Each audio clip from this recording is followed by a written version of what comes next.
I always knew I wasn't wanted. It wasn't some vague feeling or insecurity. My parents told me flat out when I was 8 years old. My twin sister, Jessica, was planned. I wasn't. I remember sitting at the dinner table, swinging my legs under the chair, and hearing my mom laugh as she told a friend on the phone, "We only wanted one, but surprises happen." I don't think she even realized I was there, staring at her, trying to figure out if she was joking. She wasn't. Growing up, Jessica was the golden child. She was bubbly, charming, and always seemed to be in the right place at the right time. My parents adored her. Her room looked like it had been plucked straight from a magazine. Pastel walls, shelves lined with trophies and framed photos, a bed with a quilt my mom had sewn herself. My room was a different story. I was crammed into the smallest space at the end of the hall, barely big enough for a bed and a dresser that leaned to one side. The walls were plain, the carpet was old, and my bed squeaked so loudly I'd sometimes wake myself up just by rolling over. At first, I thought maybe it was just me. Maybe if I tried harder, they'd notice me the way they noticed Jessica. I started bringing home every A I could, proudly handing over my report card, hoping for even a sliver of praise. My mom would glance at it, mumble something like, "That's nice," and then turn her attention back to Jessica, who had just learned a new song on the piano. My dad would barely look up from his newspaper. Meanwhile, Jessica could do no wrong. She'd paint some wobbly flowers in art class, and my parents would hang them on the fridge like they were masterpieces. She got new clothes every season, while I wore hand-me-downs from cousins I'd never even met. Her gymnastics competitions were family events, complete with posters and cheers. My soccer games? My dad showed up to one, sat in the car, and left before halftime. The little things hurt the most. Jessica got first pick at dinner every night, the biggest slice of pizza, the juiciest piece of chicken. If I complained, my mom would shoot me a look and say, "Be grateful you're eating it all." Her toys were off limits. One time, I touched her doll to move it off my chair, and she screamed so loud you'd think I'd broken it.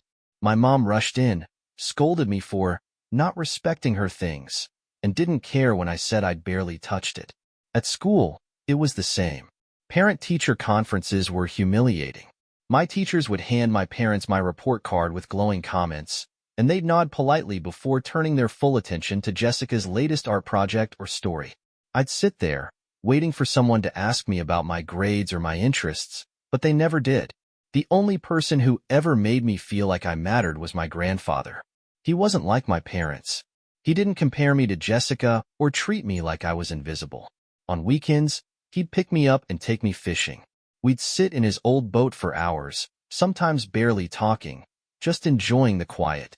He told me stories about his childhood, how he used to sneak out of his strict parents' house to go swimming in the creek. "You've got something special in you, Ryan," he said once. "You're tougher than you think." I clung to those words for years.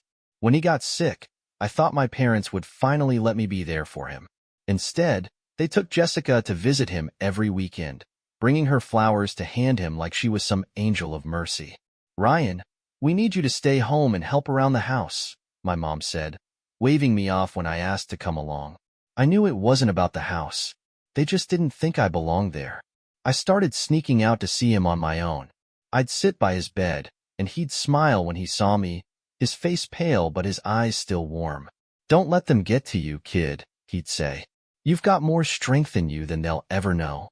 When he passed, it felt like the last bit of light in my life had been snuffed out.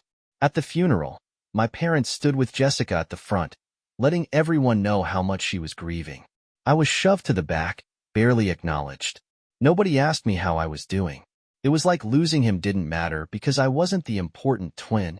After he was gone, things got worse. My parents stopped pretending to care about me altogether. At dinner, they talked to Jessica about her day while I sat there in silence. Family photos were taken without me, or if I was included, it was by accident, an elbow in the corner of the frame. My dad started making little comments like, "You need to shape up, Ryan. Why can't you be more like Jessica?" It was like he genuinely thought I was defective. I tried to disappear. Complaining didn't help, so I stopped bothering. I kept my head down, stayed out of their way, and learned to fend for myself. But no matter how quiet I was, it was never enough. Jessica knew how to play the game. If she wanted something, she'd put on the waterworks, and my parents would rush to her side. I could have been on fire in the corner of the room, and they wouldn't have noticed. By the time I turned 16, I was counting down the days until I could leave. I didn't know how I'd do it, but I was determined to get out and build a life where I wasn't just the other twin. I thought I had 2 more years to figure it out, but life had other plans. It all fell apart the summer I turned 16. Jessica had been dating this guy, Nate, who was 19 and as aimless as a tumbleweed. He worked odd jobs, barely showed up to his community college classes, and spent most of his time hanging out with his buddies in the parking lot of a gas station. My parents didn't seem to care about any of that. "Nate's a nice boy," my mom said once, as if that was enough to ignore all the red flags. When Jessica announced she was pregnant, I thought my parents would finally draw the line. I expected shouting, lectures, maybe even some accountability. Instead, they threw a party. I sat there at the dining table, listening to them gush about being grandparents, while Jessica soaked up the attention like a sponge. Nate just sat there, looking like he wasn't sure if he should be excited or terrified. "We're so proud of you, sweetheart," my dad said, raising a glass of sparkling cider. "You're going to be a wonderful mother." I couldn't believe what I was hearing. Proud? Of what? She was 17, barely finished with high school, and they were acting like she cured cancer. I wanted to say something, but I knew it wouldn't matter. Nothing I said ever did. The house went into full baby prep mode after that. My parents started redecorating, buying baby furniture, and planning Jessica's future like it was some grand event. One afternoon, my mom called me downstairs. She was smiling, that overly sweet, practiced smile she always used when she was about to tell me something I wouldn't like. "Ryan, honey," she started, her voice dripping with false warmth, "we've been talking, and we need to make some adjustments around the house. With the baby coming, Jessica and Nate will need more space." I stared at her, waiting for the other shoe to drop. "We need your room for the nursery," she said, like it was the most reasonable thing in the world. I blinked. "What?" "It's the biggest room upstairs," she said, like she was explaining something obvious to a child. "It only makes sense. You're old enough now. You don't need a big room." My chest tightened. "Where am I supposed to sleep?" "Oh, we'll figure something out," she said, waving her hand dismissively. "Maybe the couch in the den? Or we could clear out a spot in the basement. You'll manage." "You'll manage." That was her answer to everything when it came to me. No thought, no consideration, just the assumption that I'd roll over and deal with it, like I always had. I stood there for a moment, feeling the anger rise up in me. "This is my room," I said quietly, trying to keep my voice steady. "You can't just—" "Ryan, don't be selfish," she snapped, her fake sweetness vanishing in an instant. "Your sister needs this space for her family. It's time you start thinking about someone besides yourself." My dad chimed in from the kitchen, not even bothering to look up from his laptop. "You're 16 now, Ryan. It's time to grow up and take responsibility for yourself." I couldn't believe what I was hearing. Responsibility? I'd been taking care of myself for as long as I could remember. Meanwhile, Jessica was being handed everything on a silver platter, and I was the selfish one? That night, I packed up my things. Not because I agreed with them, but because I knew I didn't have a choice. I stuffed my clothes, books, and the few keepsakes I had into a couple of garbage bags. My fishing rod, the one thing I had left from my grandfather, was carefully wrapped in an old blanket. My parents didn't offer to help. They didn't even ask where I was going to sleep. To them, I was just an inconvenience they were finally getting rid of. I found an old tent in the garage and dragged it out to the backyard. It wasn't much, but it was all I had. The first night was miserable. The ground was hard, the air was freezing, and every sound made me jump.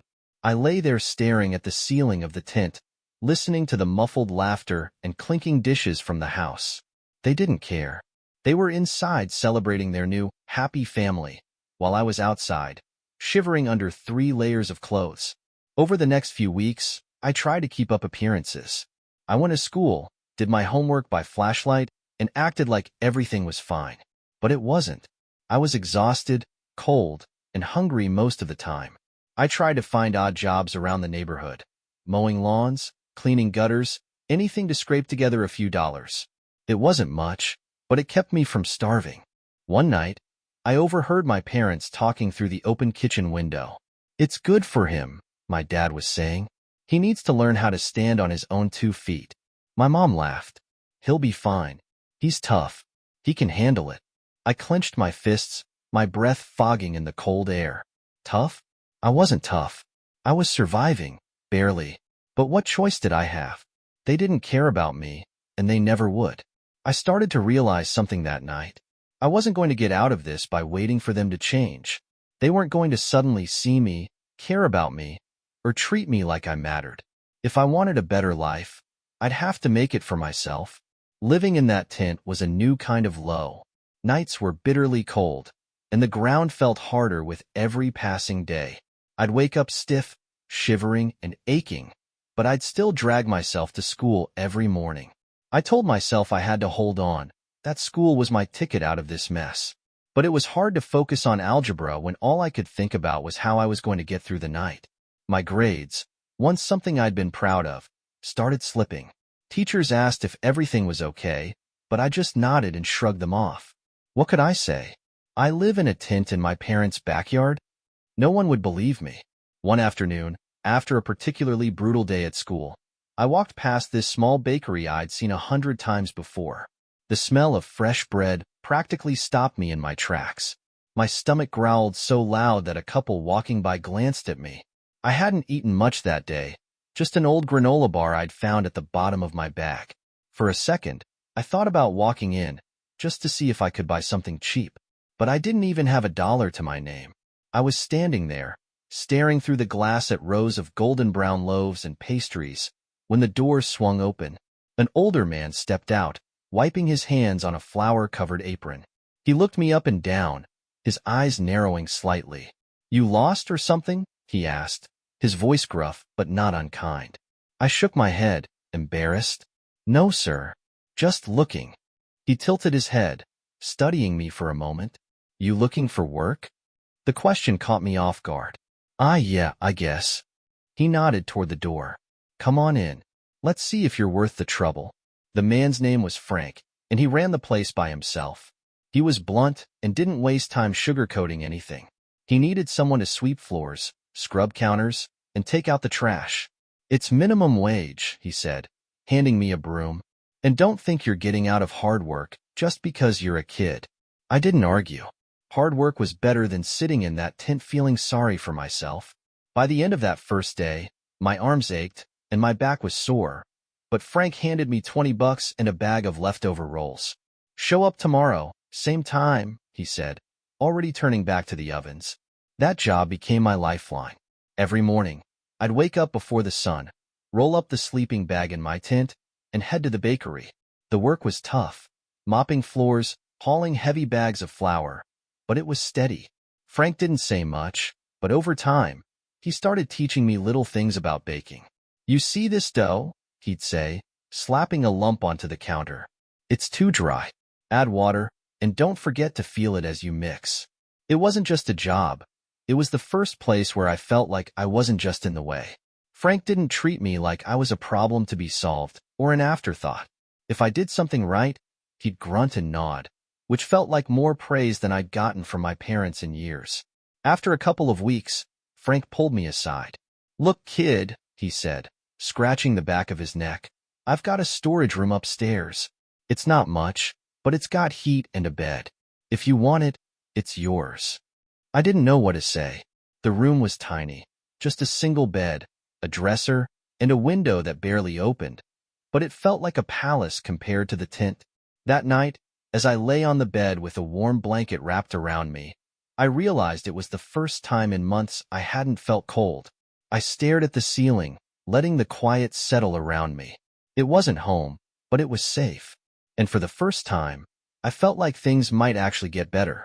Living above the bakery gave me a sense of stability I hadn't had in years.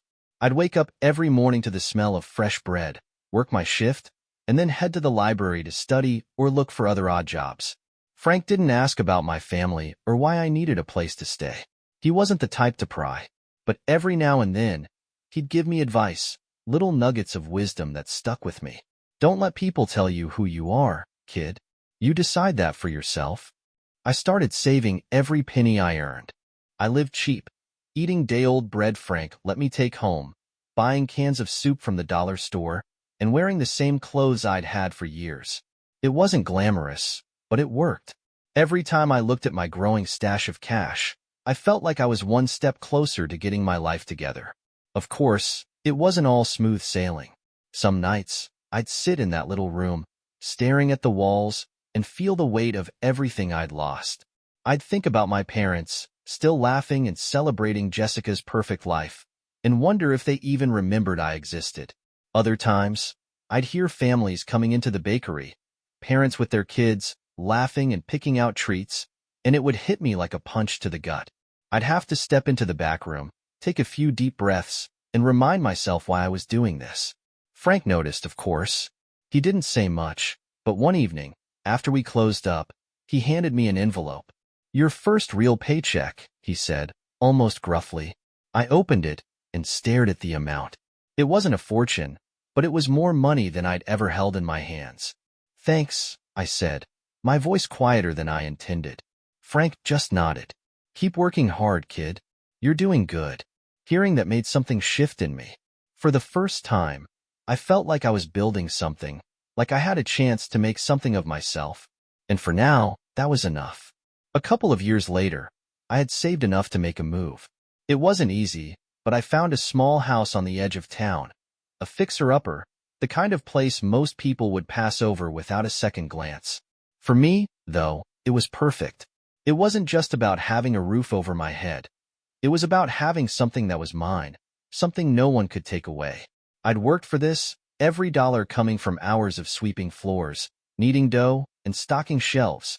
This was my place, and it felt like freedom. The day I got the keys, I stood in the empty living room, surrounded by peeling wallpaper and scuffed floors, and just let it sink in. It didn't matter that the house needed work, or that I didn't have furniture yet.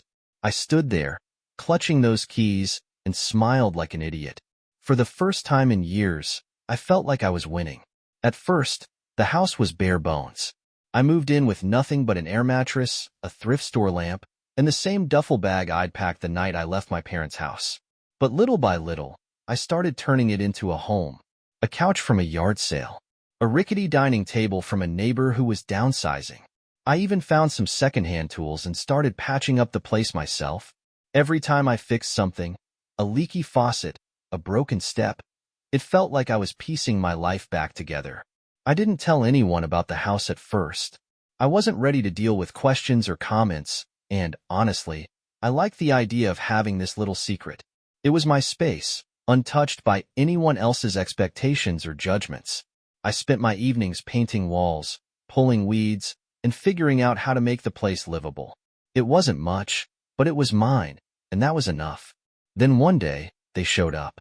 I was halfway through assembling a cheap bookshelf when the doorbell rang. I wasn't expecting anyone, so I figured it was a delivery or maybe a neighbor stopping by. When I opened the door, my stomach twisted into a knot.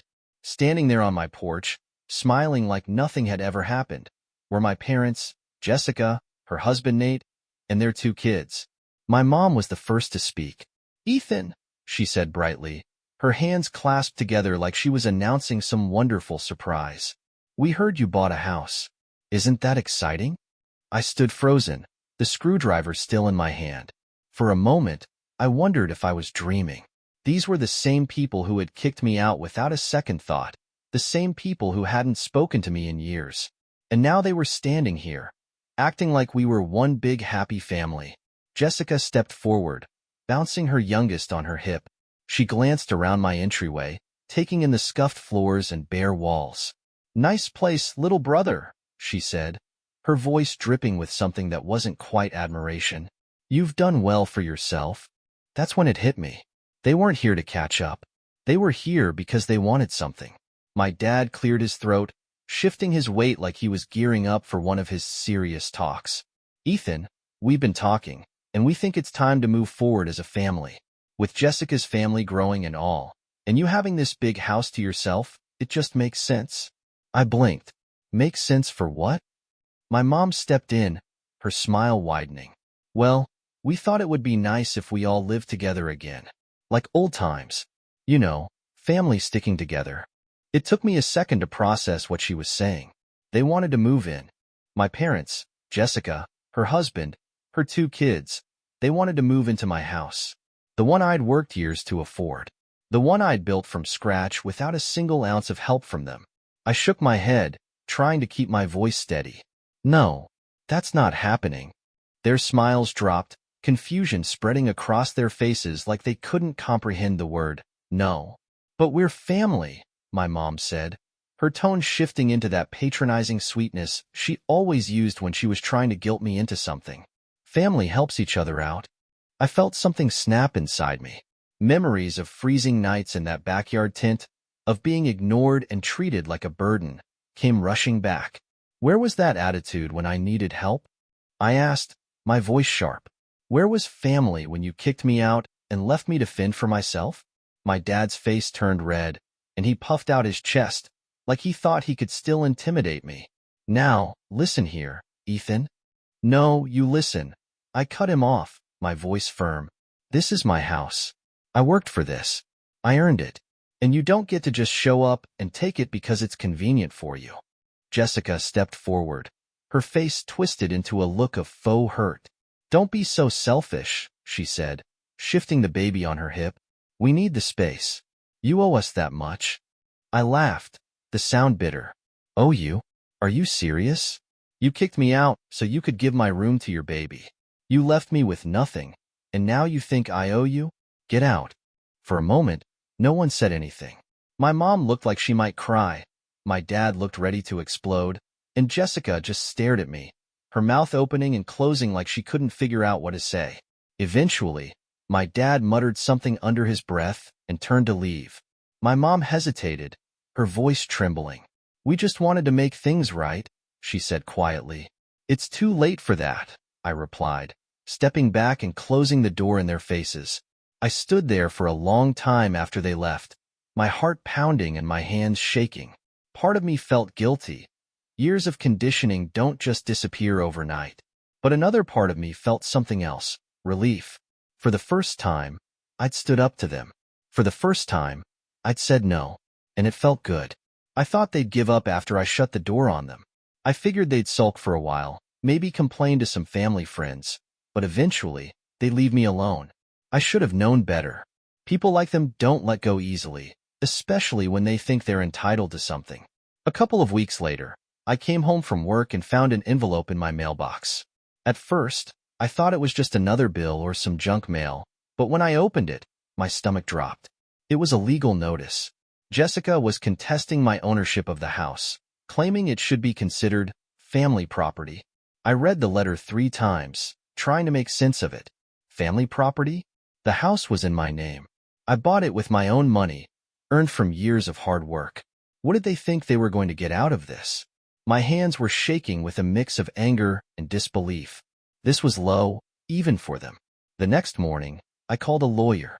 Her name was Karen, and she didn't mince words. After I explained the situation, she let out a sharp sigh.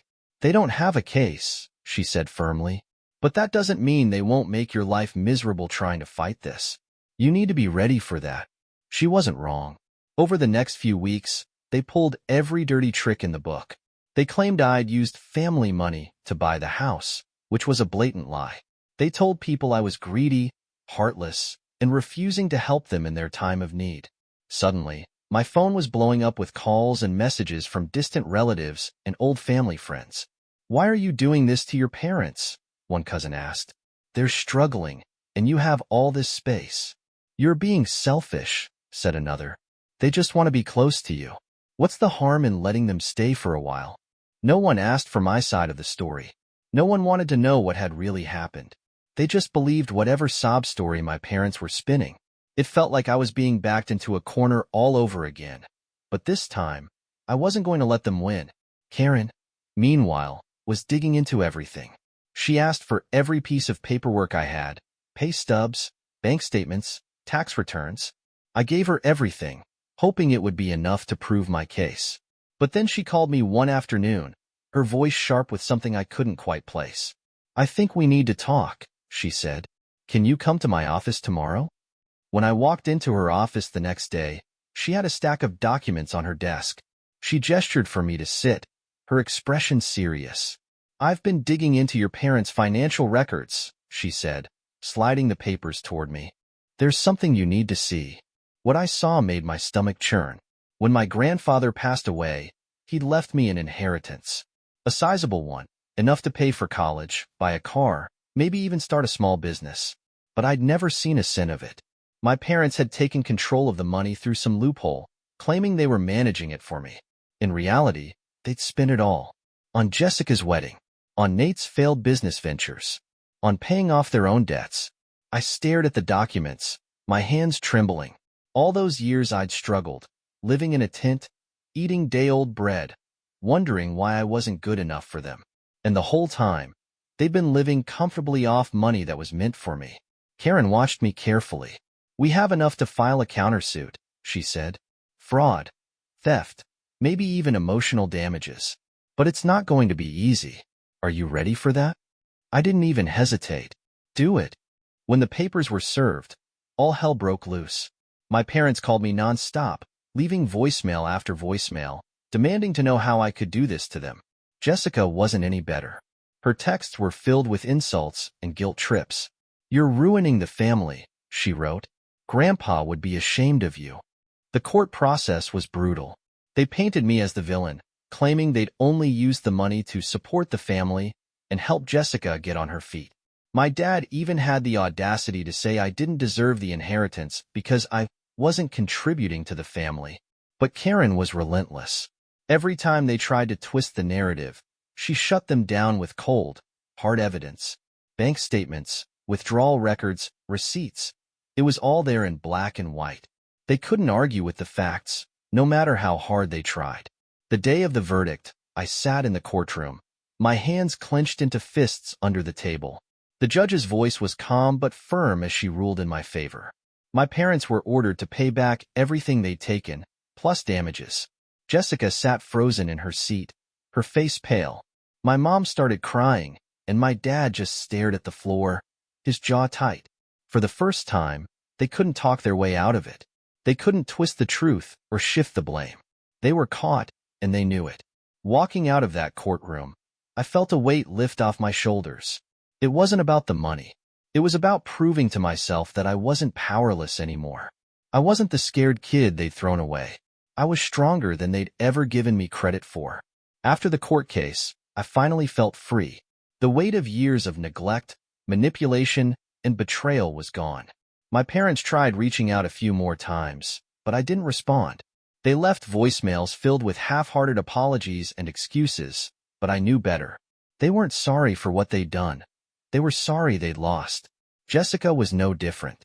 Her texts shifted between guilt trips and outright insults. "You think you're better than us now?" she wrote once. I didn't reply. There was no point. I had nothing left to say to any of them. For the first time, I focused on myself. I poured my energy into fixing up my house, one room at a time, turning it into a space that felt like home. I planted a small garden in the backyard, something my grandfather always said he'd teach me to do. It wasn't much, but it reminded me of him and the strength he believed I had. Joe, the bakery owner, noticed the change in me. One day, as I finished my shift, he handed me a warm loaf of bread. "You've done good, kid," he said gruffly. "Don't let anyone tell you otherwise." I didn't need anyone's approval anymore, but hearing that still meant something. Joe had given me a chance when no one else did, and in his own quiet way, he'd become the family I never had. Years later, when I walked through the neighborhood where it all started, I passed by my parents' old house. It was smaller than I remembered, more run down, almost forgotten. Just like them. I didn't feel anger anymore, just a strange sense of detachment. Their choices were their own, and I wasn't a part of that story anymore. As I stood there, I felt my phone buzz in my pocket, a message from a friend, someone I'd met in my new life, asking when I was free to grab dinner. I smiled, turned away from the house, and walked back to my car. I wasn't the forgotten twin anymore. I wasn't the kid who had to fight for scraps of love and recognition. I was someone who had built a life of his own, someone who didn't need their approval or anyone else's. And for the first time, that felt like enough.